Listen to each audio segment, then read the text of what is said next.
Welcome to the Brian Craig Show podcast. My name is Brian Craig. This is where MAGA comes to talk. Welcome, one and all. Tucker Carlson has released his 10-point manifesto to save all the people that he says have been betrayed by President Trump and MAGA, or all the MAGA people who were betrayed by President Trump. And I'm going to go through his 10-point manifesto. But, you know, this is, and everybody knows this is complete BS from Tucker Carlson, right? You know, the idea that Tucker Carlson was ever MAGA is absurd in itself. And, you know, the thing about Tucker, see, Tucker, when he was fired by Fox News, MAGA people embraced him because MAGA people have hated Fox News for 6 years. You know, Fox News is betrayed us. They suck. They're CNN, for the most part, trying to pass themselves off as things that they're not. And Tucker Carlson was never liked by MAGA, but because when Fox fired him, and they particularly fired him over that J6 report he was doing, which was the first, he only did one night of reporting, then they fired him. And if you remember, he had gotten a hold of all the surveillance video. The Speaker of the House gave him all the surveillance video from the Capitol building for January 6th. And he and I guess his team went through it, and they were going to have a night of incredible releases. We've only seen one, and it was pretty good. It was when the shaman, I call him the Viking because he looks like a Viking, but everybody calls him the shaman. That's what he's known as. It showed that the shaman was somebody saw him, sent the Capitol Police in the halls of the Congress to find him, and they walked him into the Senate chamber where that pool photographer was waiting for that photograph. And they even couldn't find an unlocked door, so that, you know the story. And that first night, it was pretty super cool, I got to tell you. It was really super cool that first night. And we didn't see anything else for the rest of the week, and then he got fired. And even though MAGA people don't like Fox, didn't like Fox then, never really cared for Tucker, because they fired him, because we didn't like Fox and they fired him over that J6 coverage he was doing. And on top of that, the late, great Charlie Kirk all of a sudden invited him to be on the speaking circuit. And I went to a Turning Point event where Tucker spoke, and he was, he was the superstar because he had just gotten fired from Fox. So there's been this misrepresentation that he is a MAGA man who's fallen. He never was MAGA, all right? It's just over that thing I just told you about that gave him some stolen MAGA valor, right? Stolen valor as a MAGA in the perception of a lot of people. So this 10-point manifesto and third-party talk, we got together with Massey, Marjorie Trader Green, and that Joe Kent fella, you know, at his house. I guess where's he live? Maine is where his one house is. And they're plotting a third party. See, here's the thing. The permanent Washington class that we refer to as a lot of things, right? The uniparty, the donor class, the Beltway class, the permanent Washington crowd. You know, they're all one big conglomerate, and they have been plotting their return in their mind in a post-Trump Republican Party. And they see themselves, because of Trump's age, and he's in his second term, that they're going to be able to come back. And when they come back, they're going to be able to get control of the party. And they've been waiting around for that. And that's something that, believe me, President Trump and JD and Marco and all of them are prepared for. And it's something that we've got to be prepared for. And this third party business that Tucker is floating around with Marjorie Trader Green and the rest, there's no plans on Tucker or a third party person to win anything. But they want to get on the ballot. Well, first off, they want to discourage MAGA people and make you feel as if you've been betrayed. Nothing can be further from the truth. But they also want to get on some ballots in some key states to try to cost the MAGA candidate some votes, right? That's what they're doing. I mean, that's what their plan is, and they may find themselves on the ballot in 5 states, 8 states, 12 states, 6 states, however many states they think they need to screw over the MAGA movement and get some Democrat elected. I mean, that's what their plan is. Okay, and Tucker Carlson was making $20 million a year at Fox News, and I know a lot of people say, well, he's rich. It has been my experience, okay, that no matter how much someone earns, they live at that level, pretty much. And how long has he been away from Fox now? How many years has he missed out on that $20 million a year? And that $20 million a year included book deals that he would get that Fox and then would set up, and speaking engagements. Now he does podcast interviews that don't pay, as opposed to doing $50,000 a pop speaking engagements all the time, like he could do when he was on the prime time. So, he's lost more than the $20 million a year. So he's setting himself up as a saboteur of the MAGA movement. So let's go through this. This is in Axios. Tucker Carlson unveils 10-point manifesto amid third-party speculation. Tucker Carlson used a highly promoted live stream Wednesday to unveil a 10-point vision for America, defining the worldview of a breakaway MAGA faction increasingly at odds with President Trump. There is no MAGA faction at odds with Trump. If you're at odds with Trump, you're not MAGA, okay? To be MAGA, you have to be on board with President Trump and everything he does. If you're at odds with Trump, you're not MAGA. Oh, my goodness. Axios. I love how Axios dumbs things down for why this matters. Like we need them to tell us why it matters. What a bunch of snobs. After vowing last month to help build a third party, Carlson fueled further speculation this weekend by hosting MAGA dissidents at his home in Maine, where they urged him to run for president in 2020. So Joe Kent, Sleazeball Massey, and Marjorie Trader Greene, and the always tired-looking Brian Glenn, they go to Tucker's house. Oh, Tucker, please run for... We need you to save us. You're our only hope. What a bunch of BS. The former Fox News host stopped short of a formal launch, instead presenting the manifesto as the foundation of whatever comes next. A new political order, he said, could find all kinds of expressions. Carlson said any successor to America's faltering political system should begin with a shared understanding of what the country should be, which he distilled in the 10 points that I'm going to go through now. And what a bunch of not. By the way, welcome to the program. My name's Brian. This is where MAGA comes to talk. And make sure that you follow and subscribe on whatever platform you are listening on. And remember, the Brian Craig Show podcast is available on all podcast platforms, wherever you get your podcast. And if you want to catch the show live in video form, that's on YouTube. Just go to YouTube and search for The Brian Craig Show. All right, so let's go through these points. Number one, this is the first point in Tucker Carlson's manifesto to save America. And I guess he based this on Newt Gingrich's Contract for America back in 94. Number one, fair. The same rules should apply to presidents, federal agents, and elites, such as Jeffrey Epstein, whose impunity Carlson counts as emblematic of an Epstein class, enriching itself through a corrupt system. Now, another thing that you have to understand about Tucker Carlson, his dad was CIA, okay? And that's something that gets passed down through the family line. I believe Tucker Carlson's probably CIA too. Don't you guys agree? And this is right out of the CIA playbook. This whole false narrative that there's an Epstein class. There's no Epstein class. Now, there are groups of pedos out there. No, don't get me wrong. But, there's no Epstein people in the MAGA movement, contrary to what Marjorie Trader Greene is always trying to imply.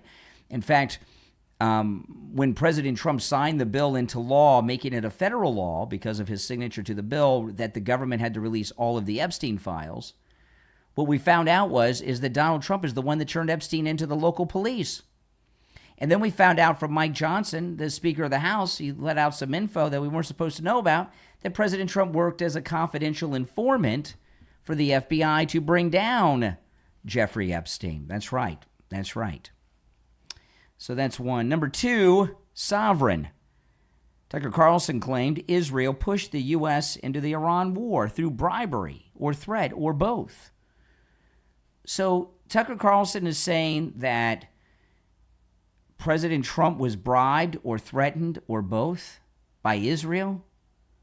How do you bribe a man that's worth so many billions of dollars and threaten him? It's the never-Trumpers that have been trying to kill him for years. We just got another one of their assassins over the weekend at the California golf course. Carlson claimed Israel pushed the U.S. into the Iran war through bribery or threat or both, while describing foreign lobby, corporate control of government, and high-interest debt as forms of slavery. Number three, this is Tucker Carlson's 10-point manifesto for those that feel they've been betrayed by Trump.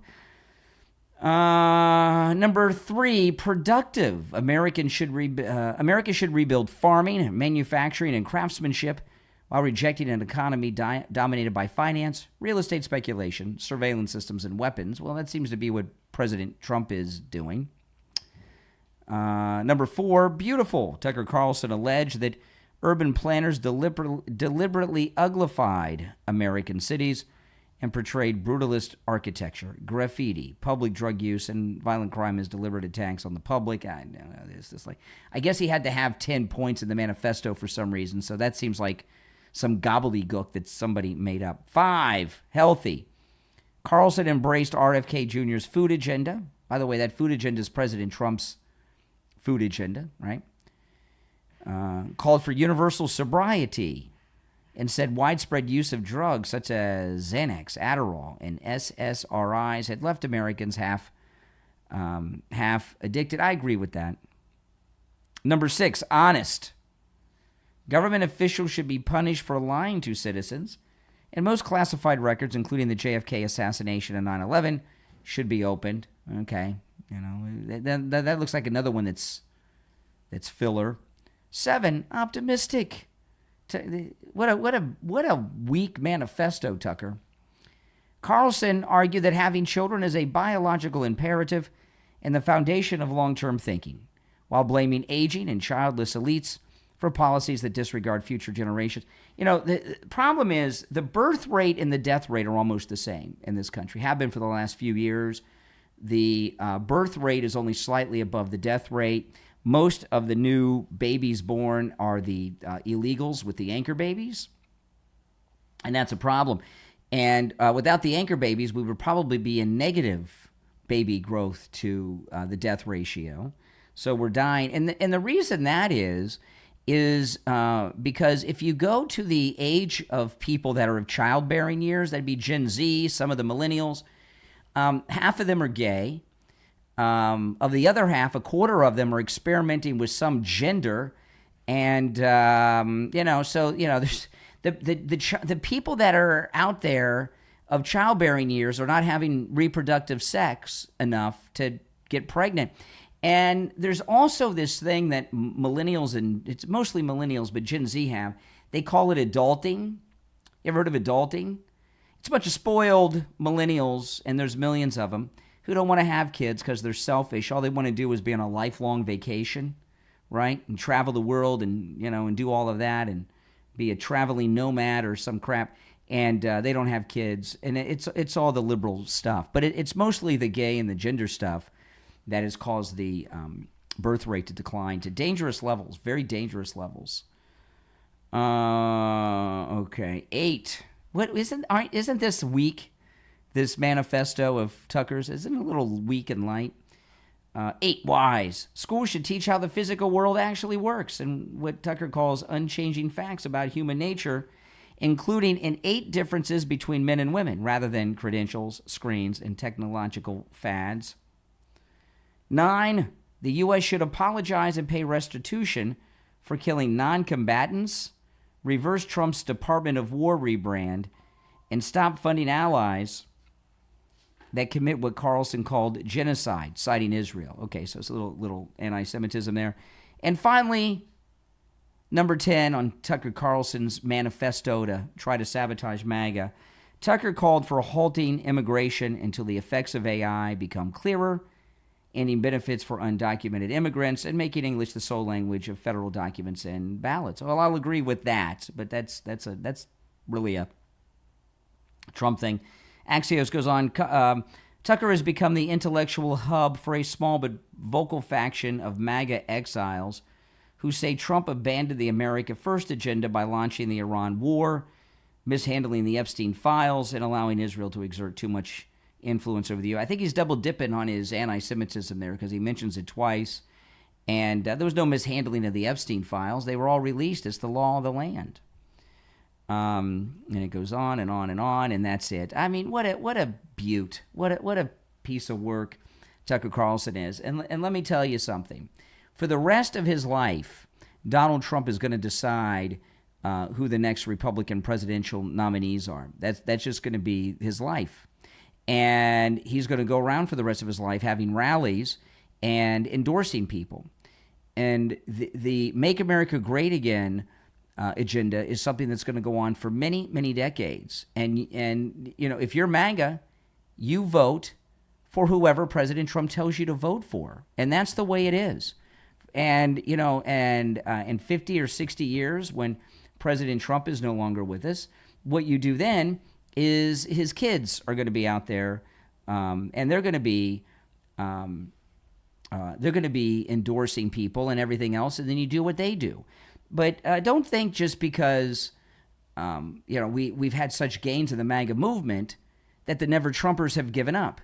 You know, the Republican rhino establishment is still pretty strong. Look how they've had Thune hold up the Save America Act for so long. The Save America Act isn't likely to get passed until the new Congress comes in January, right? He's held it up for months. That's the rhino Republican establishment. And remember this, rhinos are Democrats. You know, it's like when I was a kid, I used to like the wrestlers. Not, you know, and this was a long time ago. So I was in with like Gordon Soley and Dusty Rhodes and Ric Flair and all those people, the Georgia Professional Wrestling. And, you know, when you grow up, you learn that it's fake and that they don't really hate each other no matter what they say on camera, that they're all best buds, you know, when they're not on camera or in the ring. Well, you know, that's what it's been like all our lives with the Republican and the Democrat Party until Trump came down the escalator. And I think President Trump was actually shocked at how bad this was in his first term. The Republicans and the Democrats, with rare exceptions, they were one big party, the Uniparty. That's it. And they want to get back to the way things used to be, and that's the Uniparty.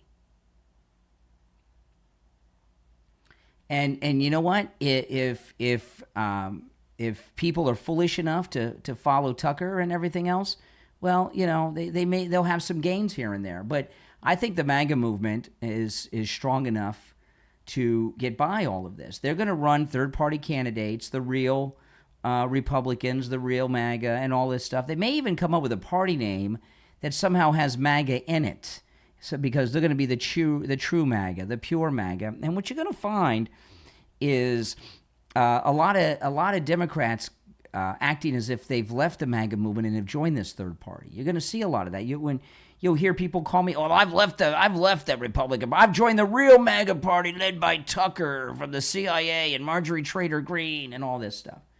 You know, you're going to hear a lot of that, and you know, we have to be smart about it. And if you notice, they Tucker, that was, I mean, I would expect more from Tucker Carlson than that I just went through, that 10-point manifesto. That was so vague and filled with gobbledygook. I think there might have been 1 or 2 points in it. We got to have more babies, and don't do drugs or something. You know, there weren't 10 points. There weren't 3 points in that thing, and it really shows you that Tucker Carlson is not the brilliant mind that you might have thought. And you know what part of that may be? He's been off the air for so long, he hasn't really been working his mind. He's kind of been an unemployed guy, retired for the last few years. And if you know people that retire retirement has a devastating impact on people. People age because they stop using their minds, and when they start retirement and they're not thinking, they start to lose their intelligence. It really truly happens. Retirement is not very good for the mind. And I kind of think maybe that's where Tucker is, because that doesn't seem like Tucker Carlson quality, does it? No. But, his father, this was shocking to me. I saw an interview. Now, we now know that Tucker Carlson's dad was a lifelong CIA guy. And there's an interview, which I'm sure you can find online. I saw this a couple years ago. I watched it. It was on, I think it was on YouTube, but maybe you can find it on X. Remember Brian Lamb? He was the founder of C-SPAN. He's passed away. But Brian Lamb from C-SPAN interviewed Tucker Carlson's father. Now, he didn't interview him as a CIA officer. He interviewed Tucker Carlson's dad as the president or chairman, whatever the title is, the head of the Voice of America, or that he was in charge of. And he gave this interview, and watching that interview, knowing that he's a CIA guy, a CIA officer, changes everything. And he talked about how he worked with Monica Lewinsky, and he got Monica Lewinsky her book deal. Think about that. Tucker Carlson's CIA officer father got Monica Lewinsky her book deal. And the whole purpose of that was to smear Clinton, and not that he didn't deserve it, because what he did with her, maybe Monica Lewinsky was a honeypot.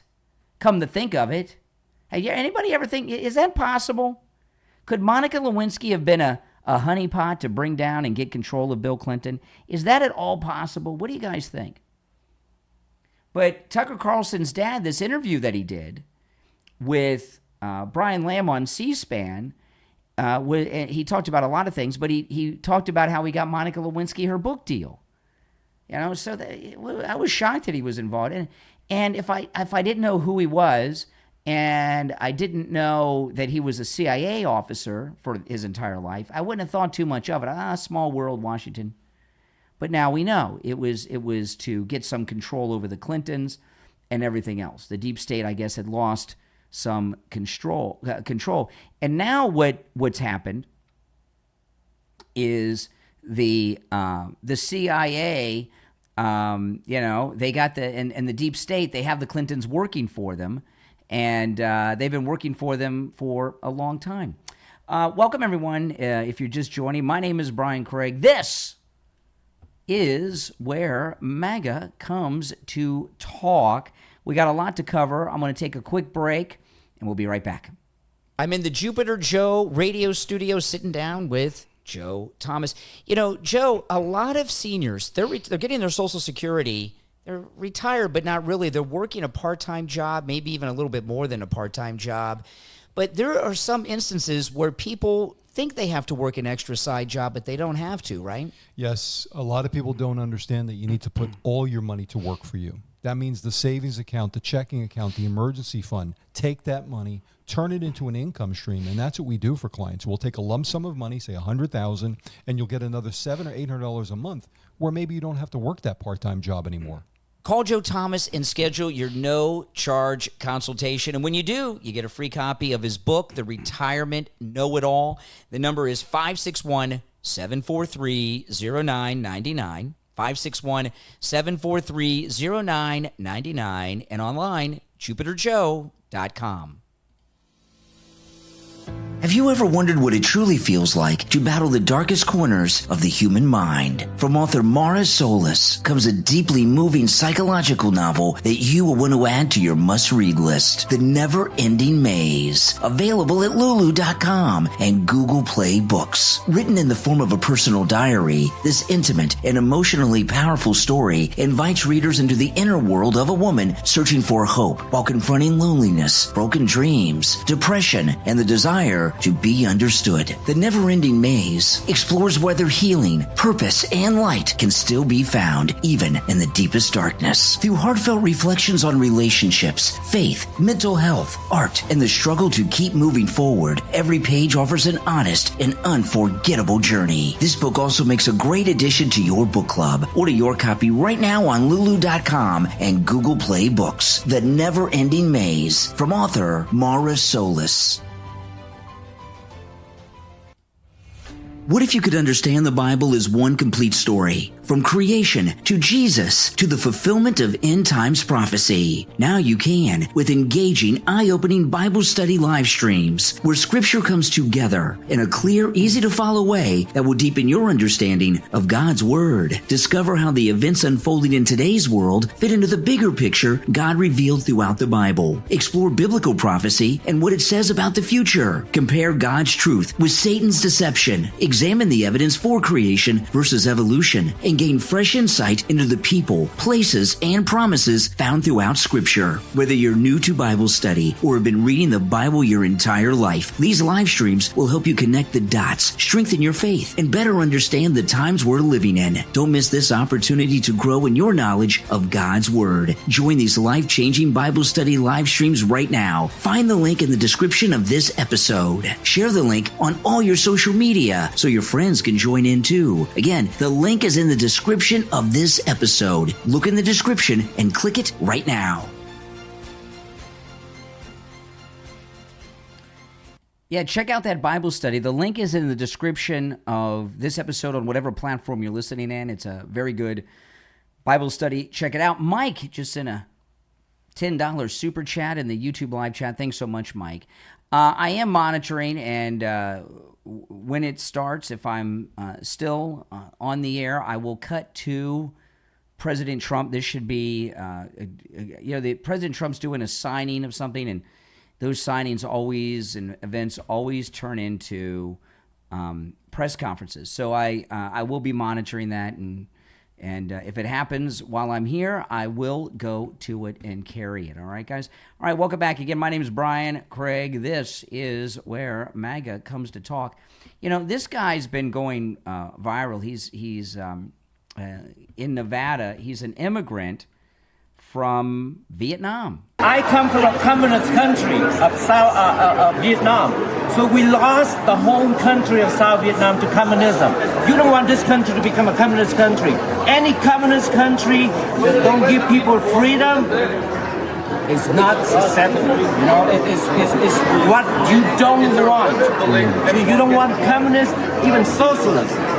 Yeah, that's right. You know, and these Democrat socialists that we're dealing with. See, I realized today, those of you that were listening to me on the morning show today, you know, I was playing those clips of Ahmed, the Muslim guy that won the Senate primary in Michigan, and I realized listening to all of those clips because I played a lot. I didn't even play all of the ones I have, and more will come out of Ahmed. He's a joke, and he's really being exposed. So is Hassan Piker. The Democrats are going to find themselves in a position where they're going to have to separate themselves from Hassan Piker because, you know. But what I realized with this guy is what his devious plan is. Now, the Democrat socialists, while they are indeed communist and they have a bunch of useful idiots out there. Some of them call me on the show sometimes, right? And sometimes you see them in my live chats on YouTube and everything. Ahmed in Michigan is not about communism or socialism. He's about wiping out and taking down Israel. And what they're doing is they're trying to get enough people elected that are now he was born in Michigan, but his parents are from Egypt, right? So he's a first-generation American, which enables him to run for president, run for vice president. He can also maybe even get a security clearance if he were to make his way into the Congress. But what their plan is to infiltrate the Congress, the government, with enough people like Ahmed to cut off the funding to Israel and to shut down AIPAC. And if they can shut down AIPAC and cut off the funding to Israel, they think the Muslims will be able to finally wipe out Israel. I know that seems crazy, but that's what the plan is. And if you listen to Ahmed and many of them, they're obsessed with AIPAC, which is the Jewish lobby. There's so many lobby groups. I mean, we used to choose our senators at the state level, and in the early 1900s, they changed that to where the senators were chosen in statewide elections. The senators used to be chosen by the state legislature, and I think they stopped doing that so they could get them all in Washington, and all the lobby groups could go on. But it's AIPAC. They're obsessed with AIPAC, and that's what their ultimate goal is, and what the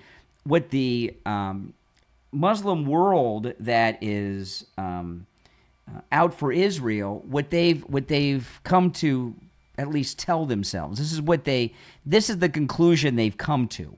I'm not saying that this is necessarily the case, but this is their conclusion. We haven't been able to defeat and wipe out Israel because they have the United States backing them, and the United States backs them because AIPAC has so much control over their. This is what they tell themselves: has so much control over their politicians.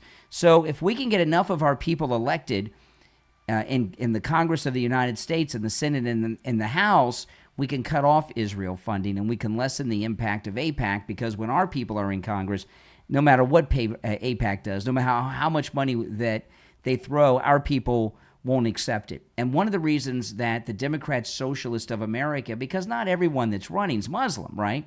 But one of the reasons that the Democrat Socialist of America, the top of their list, they hate AIPAC more than Never Trumpers hate Trump, right? Think about it. They hate AIPAC more than Never Trumpers hate Trump.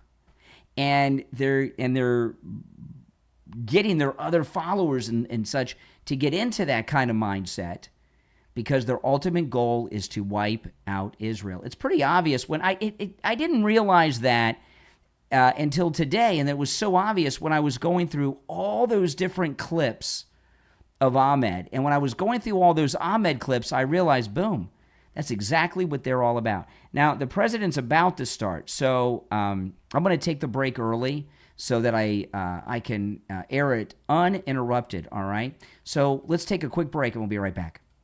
Hi, Tom Laporta here. We are Laporta Roofing, a family business since 1983. You are our customer. In other words, our boss. We are here for and because of you, not the other way around. The 2026 rainy season is upon us. Because we haven't had a hurricane in 2 years, all the storm chaser roofing companies have gone out of business, leaving only the strongest and the best contractors. At Laporta Roofing, we will never sell you a roof you don't need.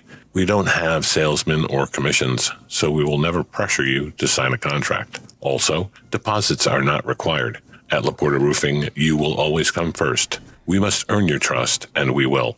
So call me on my cell at 954-604-4602 or find us on the web at laportaroofing.com. That number again is 954-604-4602, 954-604-4602, or on the web at laportaroofing.com. What if your expertise could help your customers around the clock, even when you're sleeping? You could do just that with Twin. That's TWIIN. Twin is an AI-powered platform that transforms your knowledge into a smart assistant that's available 24 hours a day, 7 days a week. Whether you're a business owner, Airbnb host, consultant, coach, creator, real estate professional, or technical expert, Twin learns from your expertise to provide instant, personalized answers through a simple QR code or direct link. Imagine your customer scanning a product and receiving expert advice instantly. Guests at your vacation rental can find house rules, local recommendations, and troubleshooting tips without sending you a message. And your clients get the answers they need exactly when they need them. There's no coding, no complicated setup, and no tech experience needed. Just upload the files you already have, and your Twin is ready to work, representing your business with the same knowledge, professionalism, and consistency every time. Your knowledge remains remains private, fully encrypted, and never used to train public AI models. There's only one you until now. Multiply your time, scale your expertise, be available everywhere. Visit HelloTwin.com right now. That's twin, spelled TWIIN, and discover how your AI-powered twin can help your business work smarter 24/7. HelloTwin.com. Are you looking for a simple way to bring more wellness into your everyday life? You can do just that with Veda Life, your trusted source for premium wellness products inspired by natural living and timeless traditions. From beautifully crafted copper water bottles, copper mugs, to eco-friendly cork yoga mats and wellness accessories, every product is thoughtfully selected to support a healthier lifestyle. Complete your self-care routine with Veda Life's Elegance Bronze Tools, designed to help you relax, refresh, and rejuvenate. Whether you're building a wellness routine or searching for that perfect gift, Veda Life offers quality products you'll enjoy for years to come. They ship worldwide too, making it easy to experience premium wellness wherever you are. Follow Veda Life on Facebook and Instagram at Veda Life CA. That's VEDA. And visit them online at VedaLife.ca to explore the complete collection. That's VedaLife.ca, where wellness meets quality. VedaLife.ca.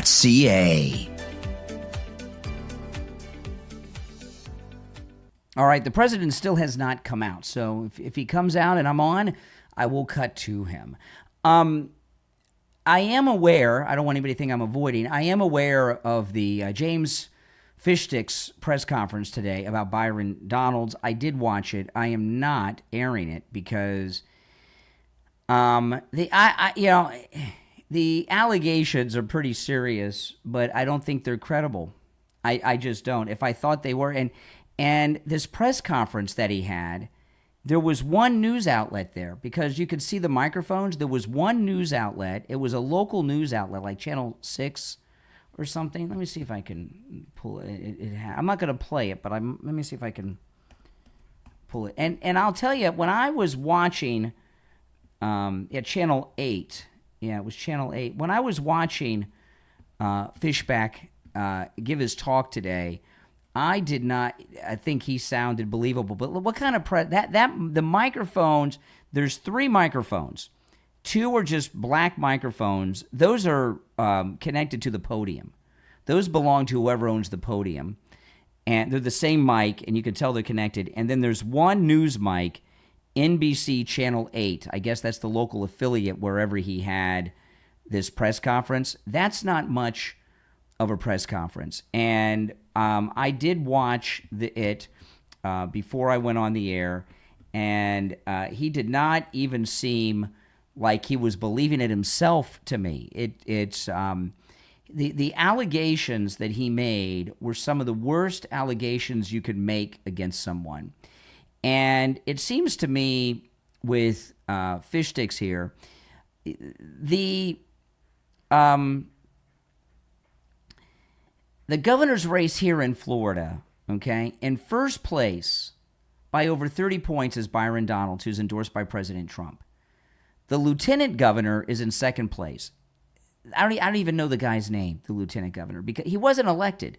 The lieutenant governor that was elected with Ron DeSantis resigned to become the president of one of the Florida universities in Miami. So he was, I guess, appointed. He's in second place, but Byron Donalds is like 36 points ahead of the second place, okay?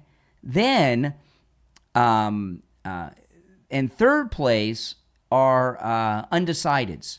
I don't know. They don't have a desired candidate is in third place.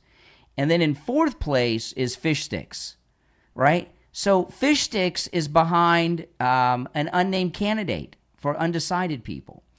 So it looks to me, it's a hopeless campaign.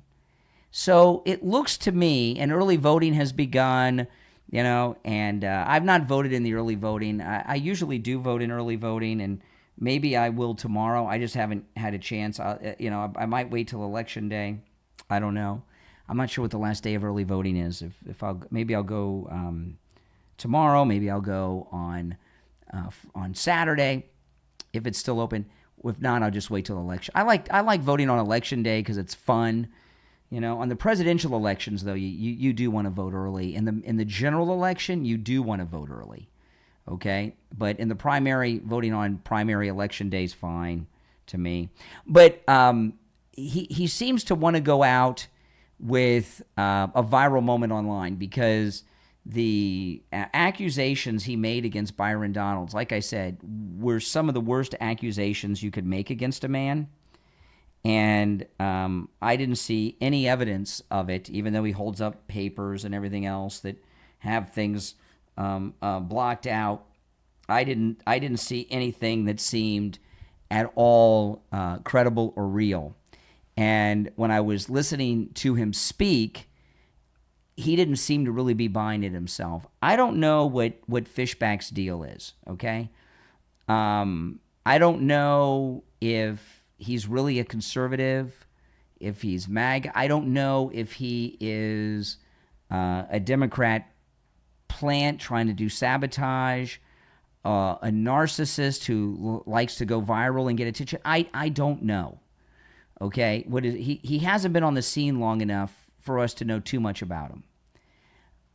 But I do know this, okay, that do you call it a press conference when only one member of the media showed up? And this video, when I saw it, was on Fishstick's Twitter. So I wouldn't really call that a press conference. And it's what it is, it's an attempt to get Byron Donalds to respond. Oh, here comes the president. Okay, thank you very much. We have a few subjects that we're going to discuss, all important, but one in particular important having to do with birthright citizenship. Oh, yes. And Will, Good. if you would, maybe you could we'll start it off with what Howard's going to be discussing. So, a short while ago, sir, you signed an order relating to the polysilicon industry. This is a series of trade and tariff actions under Section 232 intended to ensure that domestic polysilicon manufacturing is properly supported and protected from overseas dumping and offshore threats. I'd love to have one of those Howard can pens. speak more to the details, but polysilicon is incredibly important in the chip making industry and a number of other industries as well. And like many of your previous trade actions, sir, this is intended to ensure that we're onshoring manufacturing capacity, that we're onshoring our own supply of critical products, and that we're protecting American industry from malign foreign actors in that space. Thank you.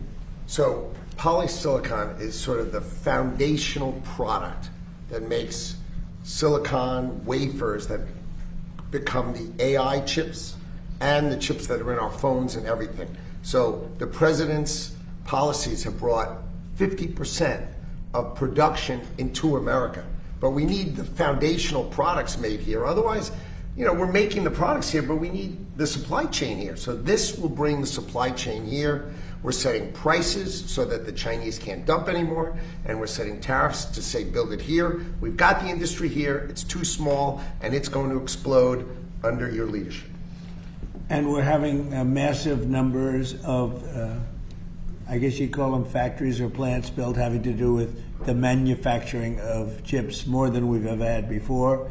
Intel, we're very proud of. They've done incredible. They've really been an incredible company. But we're doing some unbelievable business. Chips will have a big percentage of the chip business by the time I leave office, which could be a long time. Who knows? But it could also be fairly quick. They say 2.5 years. We're going to find out. But I just want to say that it's an honor to have worked with a very smart group of people, and we're bringing the chip business back into the United States in a very big way. Jameson, do you have anything to say about that? Sir, I think you need to put this in the context of everything else that's happening. Manufacturing productivity is the highest it's been in years. We haven't seen any growth like this for forever. Under President Biden, the last part of his presidency, he lost 220,000 manufacturing jobs. The president has stabilized this. Now the manufacturing jobs are going up. So all of these indicators on manufacturing are happening, and it's because of tariffs, it's because of trade actions, it's because of the investment credits you've given people, the tax credits, everything you're doing, the energy policy, all of it is bringing manufacturing back here, protecting American workers and American jobs. Well, tariffs are bringing us hundreds of billions of dollars worth of dollars. I mean, just money. The money that we've never seen anything like it with no inflation. By the way, everyone said, "Oh, there'll be inflation." We have very low inflation. We brought inflation way down. I inherited the worst inflation in the history of our country. They say 48 years, but I say the history of our country, and from the Biden administration, and we're bringing it way down. So the numbers beyond the money being brought in, the number of factories being built in our country is more now than we have ever seen before. There's never been anything like it. And you're going to see the results. And you're seeing the results already in construction jobs because they're being built all over the country. But in another year, as they start to open, there's never been, we call it the golden age of America, and that's what it is.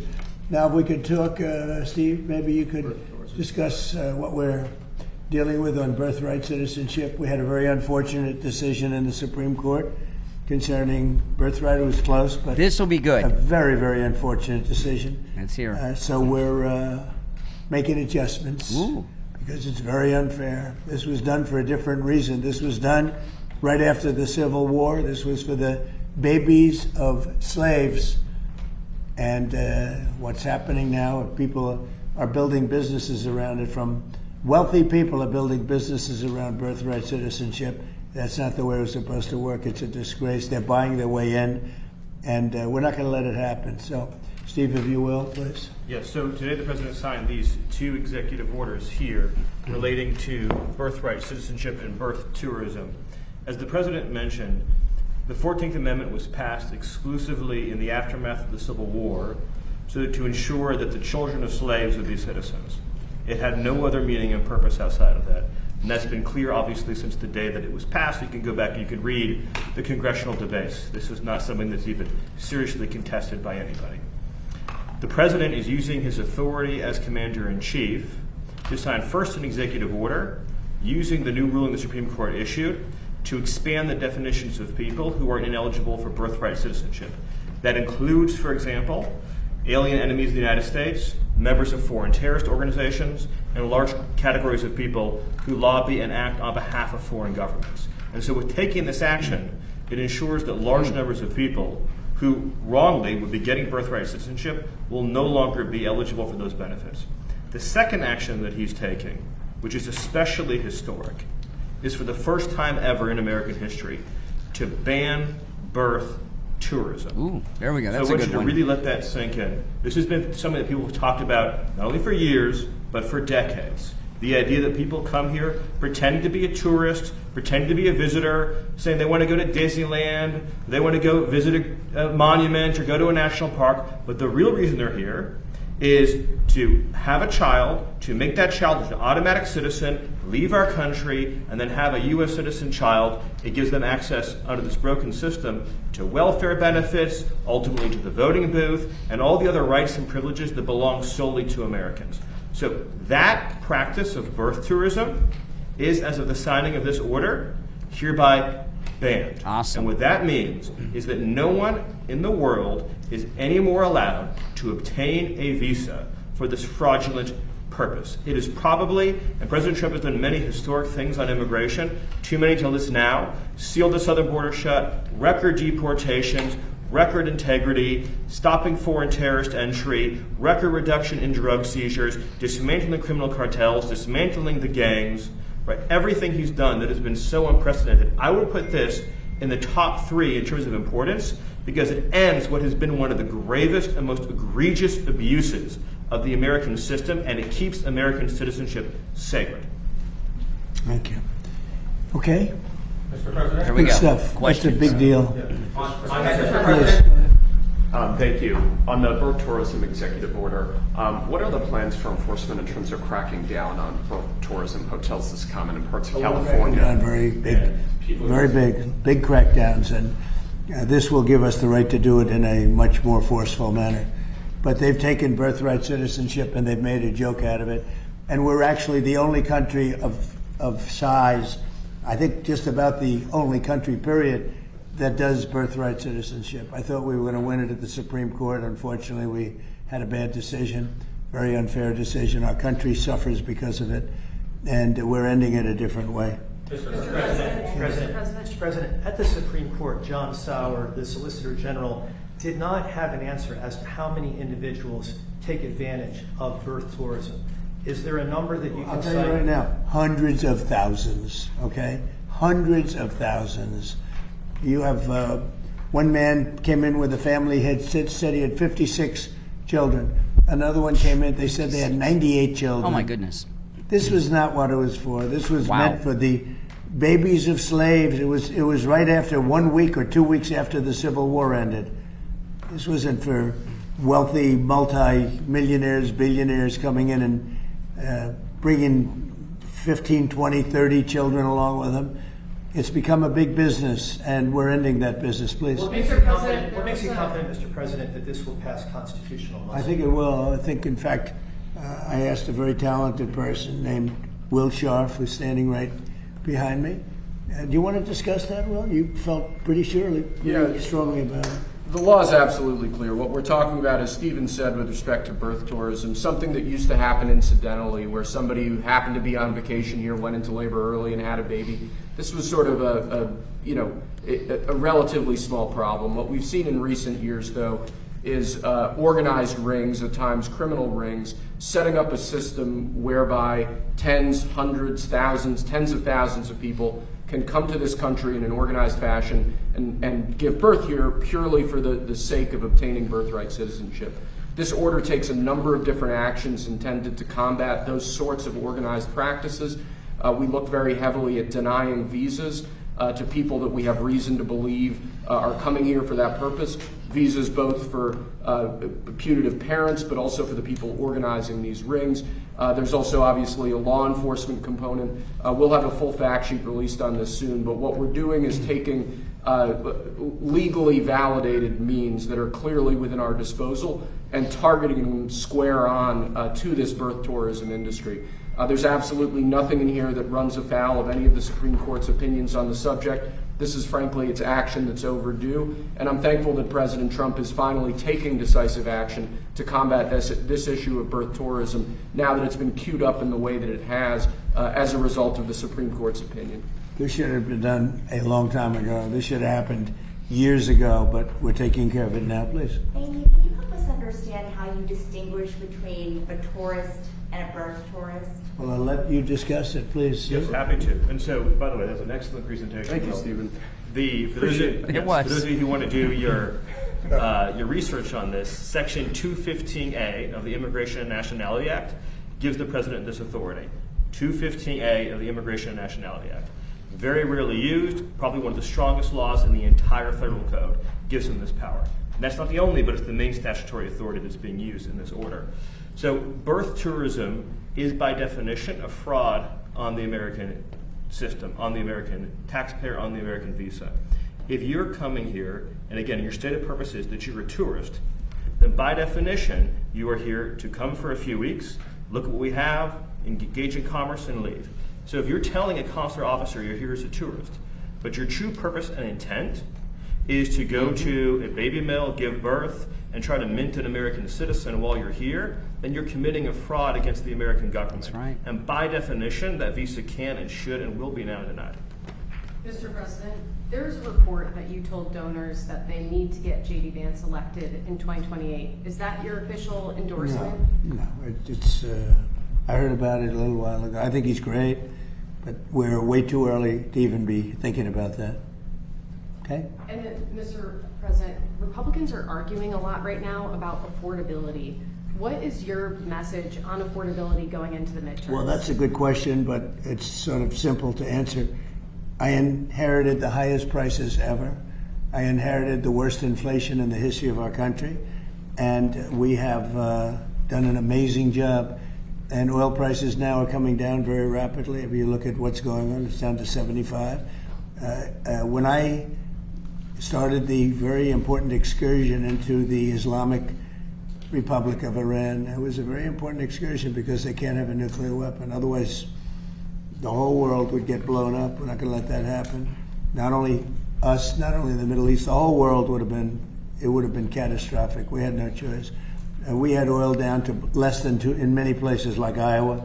Oil was down to, gasoline was down at numbers that people hadn't seen in years. $1.85, $1.95. So it passed Tuesday. I was in Iowa at a stop, and we had $1.95, another one $1.85 a gallon, and we'll see those days pretty soon again, based on everything I see. As soon as the war ends, and I think it's going to end pretty soon. I don't think they can go much longer. Yeah, please. Has a deal been reached to reopen the Strait of Hormuz? Well, I don't want to say it has been. It's sort of open right now. You know, we have a thing called the blockade headed up by the U.S. Navy, and we control it. And now we control it, but they can always shoot something. They always have something, or drop a mine.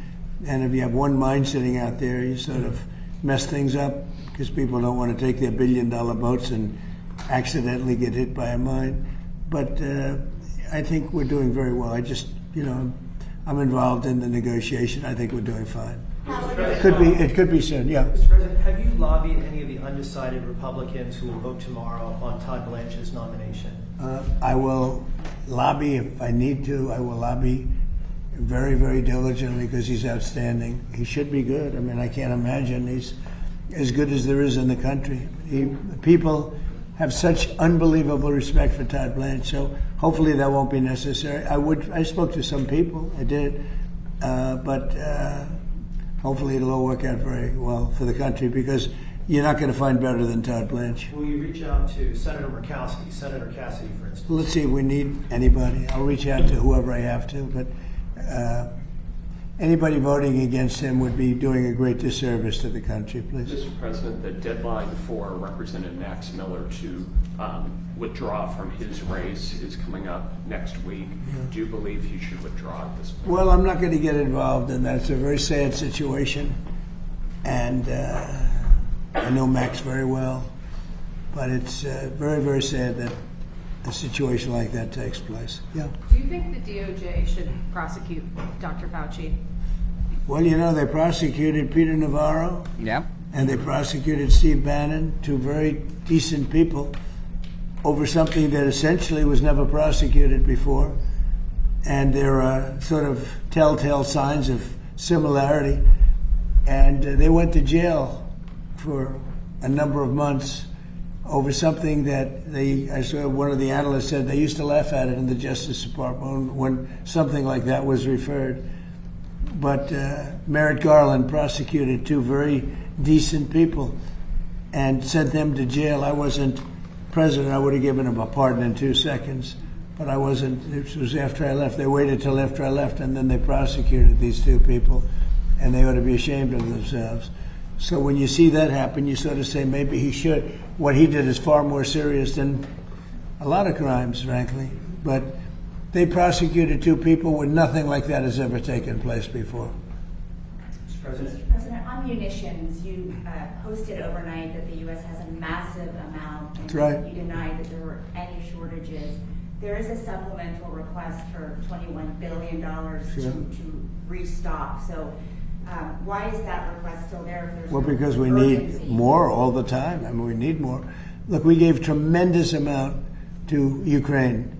The Biden people did. And they were given free of charge. No charge.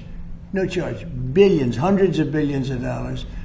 And fortunately, I built up so much during my term. I rebuilt the military and also loaded it up with a lot of stuff. And we have certain types of munitions that are very powerful, that we have unlimited, virtual unlimited supply. We have others where it's a little bit tighter, and we're getting them in on a daily basis. As you know, our defense companies are building more plants right now than at any point in history. They're building plants for the Patriots, for the Tomahawks, for everything. But we have certain types of munitions which are very, they may not be as accurate. They may not be, they're not as elite. We have elite too, but we're watching that very closely. But we have certain types which are very powerful and very good, and we have an unlimited supply, and so we're in great shape. But with that being said, we always want more. We have to have more. We have other things maybe come up. You maybe come up and maybe don't come up. Hopefully nothing else does come up. But we're in very good shape. We have literally massive amounts of ammunition. Yeah. Mr. President, On Ukraine, President Zelensky says his country desperately needs long-range missiles or those Patriot missile batteries. Is that something that you're Well, I considering? mean, we want missiles too. You know, when Biden gave him so much, Biden gave $300 billion worth of ammunition. You know, when I left, it was full, and he gave a lot of it away. Now we're rebuilding it, and we're using munitions that are very powerful, very good, but we wouldn't have been using them. We could have used something else. But these are a little bit older type, equally as effective, and it's things that we have so much of. Plus, we have supplies of munitions all over the world that if we ever needed them, we'd take that. We're supplied all over the world, but we're in very, very good shape. Russia seems to have increased their attacks on I civilian know. areas. Yeah, I know. That must be a concern to you. Well, look, we're not involved from the standpoint we're separated by an ocean, but I hate to see 25,000 young people a month get killed, and that's what's happening. Between Russia and Ukraine, they're losing on average 25,000, mostly soldiers, a month. And, you know, we're working on it, and I think we're making progress, but it's a violent, very violent war. There's a lot of hatred in that war, a lot of hatred between the two leaders. I settled 8 wars. I thought this would be maybe one of the easier ones, and it turned out to be the most difficult. But progress is being made. Thank you very much, everybody. Thank you. Thank you very much. I like when they get kicked out. That's my favorite part of the press, when they herd them out. You guys keep going. I love this part. Thank you. Thanks, guys. Yeah, okay. That was good. You know, we got a bunch of information there, by the way. We got the story that we are running low on ammunition is fake news, all right? They're always ordering new stuff because we're shooting stuff off, so it wouldn't replace what we lost, but we're not low. We have a lot of weapons that are older we don't even use. The story that he's already told J.D. Vance he's going to be the second MAGA president, that's not true. He said he saw that. It's completely not true. So we got a lot of stuff there, and that was a pretty good press conference. But if you noticed, the press, they're a lot nicer than they used to be to Donald Trump, aren't they? They're a lot more pleasant. They certainly are. They're not as nasty. And a couple of those people in there have a history of nastiness. And maybe it's because they survived that assassin with the president at the Correspondents' Dinner. I don't know. Maybe it was a little more real what he's going through. I'm not sure.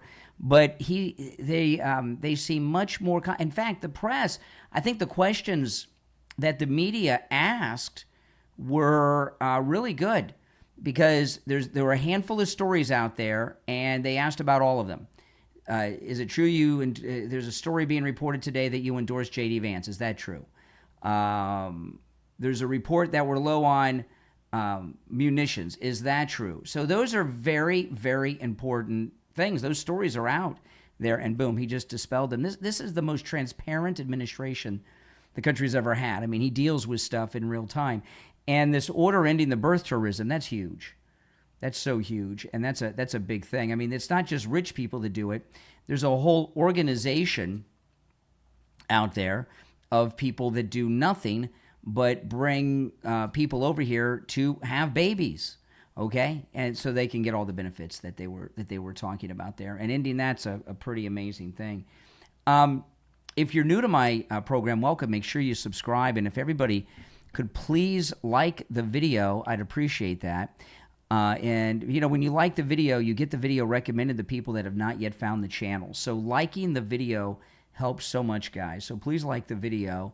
And if you'd like to support my channel and my podcast, radio show, all the content I bring to you, become a Patreon supporter. There's a link in the description. And when you're a Patreon supporter, you get access to a lot of content that's exclusive. Commercial-free editions of all my podcast episodes are available to Patreon supporters.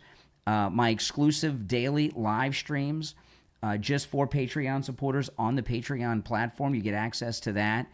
And I talk about things that I don't talk about here, that you'll never hear me talk about here, and a lot of things that I cannot talk about here or anywhere else. There's a link in the description to my Patreon page. And when you go to that page, you'll see an option to become a free member. If you do that, you don't get access to any of the content. Okay, you have to be a paying Patreon supporter, which starts at just $5 a month.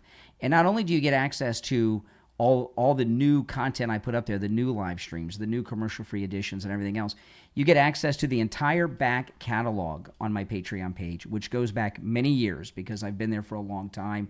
There's a link in the description of the episode to my Patreon page on whatever platform you're listening on. If you're a top Patreon supporter, you get your name up on the screen here on YouTube and a live on-air thank you shout out on every episode. So the names you'll hear now are my top Patreon supporters. I want to thank SF Jr., Christine, Chuck, Pamela, Nick, Wesley, Doris, Heather, David, Maria in Texas, Alice, Lizep, Shauna, George, Brandon, John, Frank, Dale, Tina, David, Laura, Rob, Wes, Sue, Janice, Teresa, Irene, Rick, Michael, and Robert R. These are my top Patreon supporters. Now, tomorrow on the morning show, I'm curious to see how this Fish Sticks press conference gets out there. I'm expecting to get calls about it from weirdos and perverts that are obsessed with Epstein. You know, the Epstein people that are always calling because it's on their favorite topic. But other than that, it doesn't seem like a real story to me. We'll find out. We'll talk about it. My name is Brian Craig. This is where MAGA comes to talk. I'll see you first thing tomorrow morning. Thanks, everyone, for joining. See you tomorrow. First thing. Take care.